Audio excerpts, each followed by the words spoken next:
ঝাড়খণ্ডে আবার সাসপেন্স, শেষ মুহূর্তে বাতিল জোট বিধায়কদের বিমান। বাধা কুয়াশা, বিমানে উঠেও তাই ফিরতে হলো জেএমএম জোটের বিধায়কদের।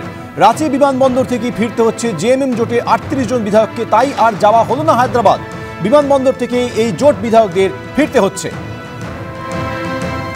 ঝাড়খণ্ডে আবারও সাসপেন্স, শেষ মুহূর্তে বাতিল হয়ে গেল জোট বিধায়কদের বিমান। আপনারা জানেন যে বিধায়ক কেনাবেচার আশঙ্কা করে 38 জন বিধায়ককে হায়দ্রাবাদে পাঠানোর কথা ছিল এবং সেই অনুযায়ী তারা সিদ্ধান্ত নিয়েছিলেন, এগিয়েও ছিলেন, কিন্তু শেষ মুহূর্তে তাদের সেই বিমান বাতিল হয়ে গেছে।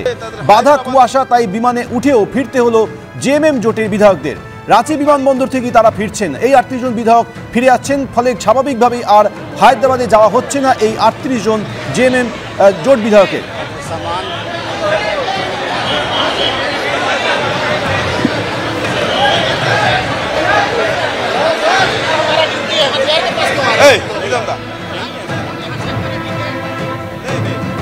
আমাদের প্রতিনিধি ব্রতদীপ ভট্টাচার্য রয়েছে এই মুহূর্তে। ব্রতদীপ, বিমানবন্দর কর্তৃপক্ষ বলছে দৃশ্যমানতা কম থাকার কারণেই বিমান চালানো সম্ভব নয়, কিন্তু তাহলে তো প্রশ্ন থেকে যাচ্ছে যে তাহলে ঝাড়খণ্ডের সরকার শেষ পর্যন্ত কে করবে? অন্যদিকে রাজ্যপালও তো চম্পাই সোরেন এবং অন্যান্য বিধায়কদের ডাকেনি সরকার করার জন্য।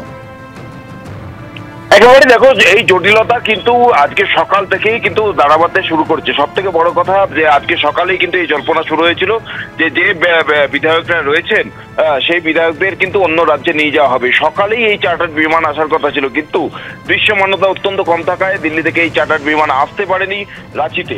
এবং একাধিক বিমান আজকে রাঁচিতে যে সমস্ত বিমানগুলি আসার কথা ছিল, এই দৃশ্যমানতা কম থাকায় একাধিক বিমান সেগুলো কিন্তু কলকাতায় ডাইভার্ট করে দেওয়া হয়েছিল। তারপরে যখন বেলা বাড়ায় আস্তে আস্তে কিন্তু পরিস্থিতি কিছুটা হলেও স্বাভাবিক হয় এবং তারপরে আমরা দেখলাম বিকেল বেলায় রাজভবনে যান বিধায়ক 5 জন বিধায়ক এবং গিয়ে রাজ্যপালের কাছে আবেদন জানান এবং তারপরেই কিন্তু এই 38 জন বিধায়ককে বাসে করে নিয়ে যাওয়া হয় রাঁচি বিমানবন্দর এবং সেখান থেকে এই চার্টার বিমানে চাপিয়ে তাদের নিয়ে যাওয়ার কথা ছিল হায়দ্রাবাদে। কিন্তু দুর্ভাগ্যবশত যে তারপরেই দৃশ্যমানতা আস্তে আস্তে কমতে শুরু করে এবং বর্তমানে যেটা জানা যাচ্ছে রাঁচি বিমানবন্দরের তরফ থেকে যে দৃশ্যমানতা 100 মিটারের নিচে নেমে গিয়েছে। তার কারণে স্বাভাবিকভাবেই বিমান ওঠানামার ক্ষেত্রে একটা সমস্যা দেখা দিচ্ছে। ক্যাট 3 রানওয়ে রাঁচিতে নেই, যার কারণে এই 100 মিটারের নিচে দৃশ্যমানতা নেমে যাওয়ায় বিমান টেক অফ কিংবা ল্যান্ডিং এর ক্ষেত্রে সমস্যা রয়েছে। সেই কারণে বেশ কিছুক্ষণ অপেক্ষা করা হয়। অপেক্ষা করার পর কিন্তু সিদ্ধান্ত নেওয়া হয় যে এই বিমান টেক অফ করা সম্ভব নয়। সেই কারণে সেই যারা বিধায়ক ছিলেন তাদেরকে এখন সেই বিমান থেকে নামিয়ে নিয়ে আসা হচ্ছে এবং একেবারেই ব্রতদীপ, অর্থাৎ কুয়াশার কারণে দৃশ্যমানতা যত কমছে সে কারণে বিমান চালানো সম্ভব না, বিমান বাতিল হয়ে যাচ্ছে। কিন্তু অন্যদিকে সরকার গঠনের দৃশ্যমানতাও তো স্পষ্ট হচ্ছে, এমনটা অনেকে বলছেন।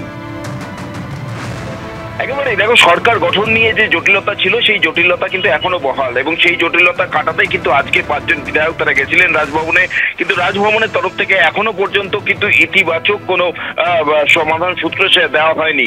আবার আগামীকাল তারা যাবেন বলে ঠিক করেছিলেন, কিন্তু সেই কারণেই কোনো ঝুঁকি নিতে চাননি এই জোট সরকারের যারা বিধায়ক রয়েছেন। সেই কারণে 38 জন বিধায়ককে তারা কংগ্রেস শাসিত রাজ্যে পাঠিয়ে দেওয়ার সিদ্ধান্ত নিয়েছিলেন, কিন্তু সেখানেও কিন্তু বাধা পড়লেও সেই বিধায়কদের তাদের এখন ফিরে আসতে হচ্ছে আবার রাঁচিতে এসে তারা আবার সার্কিট হাউসে যাবেন, সেখানেই তারা থাকবেন। কিন্তু যে জল্পনা এবং যে আশঙ্কা ছিল বারবার যে এই বিধায়কদের কেনাবেচার ক্ষেত্রে একটা আশঙ্কা তৈরি হয়েছিল, সেই আশঙ্কায় কিন্তু আবার তৈরি হয়ে গেল এই বিমান বাতিল হয়ে যাওয়ায়। এখন বিমান বাতিল হওয়ার পর আগামীকাল তারা যেতে পারবেন কিনা সেটা একটা বড় প্রশ্ন এবং আগামীকাল রাজভবনের তরফ থেকে অর্থাৎ রাজ্যপালের তরফ থেকে সরকার গঠনের ক্ষেত্রে কোনো ইতিবাচক ইঙ্গিত দেওয়া হয় কিনা সেটাও একটা বড় প্রশ্ন।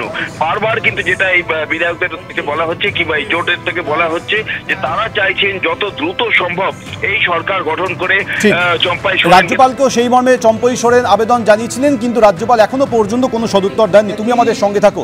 এদিকে এই 38 জন বিধায়ক যারা হায়দ্রাবাদের উদ্দেশ্যে রওনা হয়েছিলেন, তার আগে মোট 43 জন বিধায়ক যারা চম্পাই সোরেনের সঙ্গে রয়েছেন, সেই সংখ্যাটা আপনাদের আমরা দেখাচ্ছি।